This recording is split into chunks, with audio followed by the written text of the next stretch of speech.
মুসলমান ইমানদার আল্লাহর গোলাম, আল্লাহ রাব্বুল আলামিন সময়ের গুরুত্ব, সময়কে কাজে লাগানোর গুরুত্ব আরোপ করতে গিয়ে আল্লাহ রাব্বুল আলামিন সূরা নূহ, আল্লাহ তাআলা পবিত্র কোরআনুল কারীমের 114 সূরার মধ্যে 103 নম্বর সূরার মধ্যে আল্লাহ তাআলা ইরশাদ করেন, ওয়াল আসর ইন্নাল ইনসানা লাফি খুসর ইল্লাল্লাযীনা আমানু ওয়া আমিলুস সলিহাত। আল্লাহ তাআলা বলেন, ওয়াল আসর সময়ের কসম, ইন্নাল ইনসানা লাফি খুসর নিশ্চয়ই মানুষ ক্ষতির মধ্যে রয়েছে, মানুষ ক্ষতির মধ্যে রয়েছে। ইল্লাল্লাযীনা আমানু তবে তারা নয় যারা আমানু ঈমান আনবে, ওয়া আমিলুস সলিহাত এবং আমলে সলিহা করবে, নেক কাজ করবে, তারা কখনো ক্ষতির মধ্যে নয়। সুবহানাল্লাহ বলেন। তো আল্লাহ তাআলা সূরা আসরের ভিতরে বলেন, ওয়াল আসর সময়ের কসম, ইন্নাল ইনসানা লাফি খুসর নিশ্চয়ই মানুষ ক্ষতির মধ্যে। আল্লাহ তাআলা বলেন নিশ্চয় মানুষ ক্ষতির মধ্যে আছে। তো স্বাভাবিকভাবে আমরা ক্ষতির মধ্যে আছি, কারণ আমাদের অন্তরে তো শুধু দুনিয়ার দুনিয়া, আমাদের অন্তরের মধ্যে শুধু দুনিয়ার দুনিয়া। কিভাবে দুনিয়া অর্জন করতে পারবো, কিভাবে দুনিয়া অর্জন করতে পারবো? আমি যে মুসলমান, মুসলমানের কাজ আমার দ্বারা হয় না, মুসলমানের কোন লেবাস আমার শরীরের মধ্যে নাই। আমার শরীরের মধ্যে আছে বিজাতিদের কালচার, বিজাতিদের কালচার আমার শরীরের মধ্যে আছে। বিজাতিদেরকে অনুসরণ করে কাফের বেঈমান মুশরিকদেরকে আমি অনুসরণ করতেছি, অথচ আমি হচ্ছি মুসলমানের সন্তান। মুসলমানের সন্তান হয়ে আজকে আমি নেইমারের সাপোর্ট করি, মুসলমানের সন্তান হয়ে আজকে আমি মেসির সাপোর্ট করি, মুসলমানের সন্তান হয়ে আজকে আমি ব্রাজিলের সাপোর্ট করি, মুসলমানের সন্তান হয়ে আজকে আমি আর্জেন্টিনার সাপোর্ট করি। কথা বলেন ঠিক কিনা?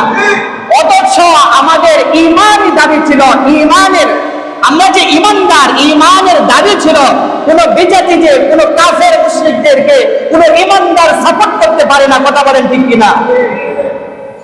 আজকে আপনি আমি যুবকরা ব্রাজিল সাপোর্ট করেন, আর্জেন্টিনা সাপোর্ট করেন, তো শুনেন ব্রাজিল এমন একটি দেশ যে দেশের মধ্যে আমার আল্লাহ তাআলা হাজার হাজার হাজার ঘর মসজিদকে বন্ধ করে রেখেছে, হাজার হাজার ঘর আল্লাহ তাআলার ঘর মসজিদকে বন্ধ করে রেখেছে।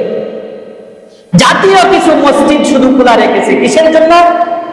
জাতীয় মসজিদগুলো কিসের জন্য খোলা রাখছে? যে আমেরিকা, কানাডা আছে, কানাডা, সৌদি আরব, এগুলোর সাপোর্ট পাওয়ার জন্য। কারণ কানাডা এমন একটি দেশ যে দেশের মানুষরা মসজিদ পাগল, সৌদি আরব এমন একটি দেশ যে দেশের মানুষরা মসজিদ পাগল। তাদেরকে দেখায়, জাতীয় মসজিদগুলো খোলা রেখে দেখায় যে আমরাও মসজিদের ভক্ত, আমাদের দেশেও মসজিদ খোলা আছে। অথচ খোঁজ খবর নিয়ে দেখা যায় এই ব্রাজিলের মধ্যে হাজার হাজার হাজার হাজার মসজিদকে তারা বন্ধ করে রেখেছে, বন্ধ করে রেখেছে। আর আর্জেন্টিনা বলেন, আর্জেন্টিনার এই দেশটাকে হযরত ওমর রাদিয়াল্লাহু আনহু বিজয় করেছিলেন, বিজয় করেছিলেন ওমর রাদিয়াল্লাহু আনহু। আর সেই দেশটাকে শত শত বছর আগে বিজাতিরা নিয়ে গেছে, বিজাতিরা নিয়ে গেছে। আজকে আমি ব্রাজিল সাপোর্ট করি, মুসলমানের সন্তান হয়ে ব্রাজিল সাপোর্ট করি, মুসলমানের সন্তান হয়ে আর্জেন্টিনার সাপোর্ট আমি কিভাবে করি? যারা ফুটবল খেলে, যারা এই 2026 বিশ্বকাপ ফুটবল খেলে, যে স্টেডিয়ামগুলোতে ফুটবল খেলা হয়, যে স্টেডিয়ামগুলোতে কানাডা, আমেরিকা, মেক্সিকো এই দেশগুলোতে ফুটবল খেলার আয়োজন হয়, স্টেডিয়ামগুলোর মধ্যে দেখা যায় যারা মানুষ গ্যালারির মধ্যে থাকে, গ্যালারির মধ্যে যে সমস্ত মানুষ থাকে, সেই সমস্ত মানুষের কাছে কোটি কোটি কোটি কোটি ডলারের মদ বিক্রি করা হয়। নাউজুবিল্লাহ বলেন। কোটি কোটি ডলারের মদ বিক্রি করা হয়। মানুষ গ্যালারির মধ্যে বসে মদ পান করে, আনন্দ ফুর্তি করে, নাচানাচি করে। আর এই স্টেডিয়ামের আশেপাশে যে শত শত হোটেল আছে, শত শত হোটেলগুলোর মধ্যে নর্তকী রাখা হয়, নর্তকী, যারা টাকার বিনিময়ে পুরুষদের সাথে রাত কাটায়, পুরুষদের সাথে রাত কাটায়। এখন বলেন এই যে বিশ্বকাপ ফুটবল খেলা, এই বিশ্বকাপ ফুটবল খেলার সাথে মদের কি সম্পর্ক আছে? এই ফুটবল খেলার সাথে এই নর্তকীদের নাচের কি সম্পর্ক আছে? কোন সম্পর্ক আছে? মদের কোন সম্পর্ক আছে? জিনার কোন সম্পর্ক আছে? সম্পর্ক নাই, অথচ এই খেলার মাধ্যমে মানুষ নাচানাচি, গান বাজনা, জিনা, ব্যভিচারের সয়লাভ হয়ে যায়, সয়লাভ হয়ে যায়। এই দেশগুলোর সাথে আমাদের ঈমানের কোনো সম্পর্ক নাই, আমাদের কালিমার কোনো সম্পর্ক নাই, আমাদের ইসলামের কোনো সম্পর্ক নাই, আমাদের সাহাবায়ে কেরামের কোনো সম্পর্ক নাই, আমাদের নবীর কোনো সম্পর্ক নাই, মদিনার কোনো সম্পর্ক নাই, আমাদের আল্লাহ তাআলার কোনো সম্পর্ক নাই, আল্লাহ তাআলার ঘর কাবার কোনো সম্পর্ক নাই। এটা বাদ রাখেন, এটা এক সাইডে রাখেন।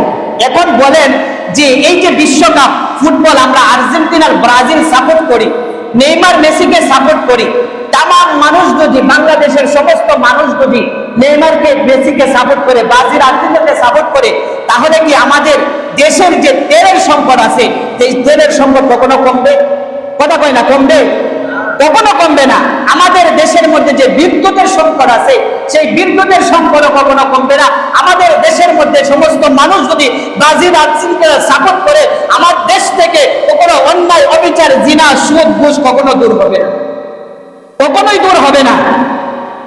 আপনি খবর নিয়ে দেখেন, অনলাইনের মধ্যে সার্চ করেন যে 1950 সাল থেকে এই 2026 সাল পর্যন্ত ব্রাজিলের খেলোয়াড়দের যে জার্সি ছিল, হলুদ জার্সি, সেই জার্সিটাও তারা এই বছর পাল্টায় ফেলছে, সেই জার্সিটাও তারা এই বছর পাল্টায় ফেলছে। 1950 সাল থেকে এই 2026 সাল পর্যন্ত যে জার্সি ছিল, হলুদ জার্সি, এই জার্সি পাল্টায়া তারা এমন জার্সি বানাইছে যে জার্সির মধ্যে শয়তানের প্রতিশ্রুতি, শয়তানের আকৃতি দেওয়া আছে। নাউজুবিল্লাহ করেন।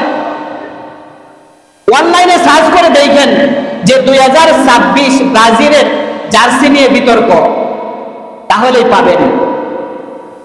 তাহলে এই ব্রাজিল সাপোর্ট করে আমার কি হবে, আর্জেন্টিনা সাপোর্ট করে আমার কি হবে, এই নেইমার মেসিকে সাপোর্ট করে, বিজাতিদেরকে সাপোর্ট করে আমার কি ফায়দা হইতেছে, আমার দেশেরই বা কি ফায়দা হইতেছে, অর্থনৈতিক, রাজনৈতিক, সামাজিক কি ফায়দাটা হইতেছে?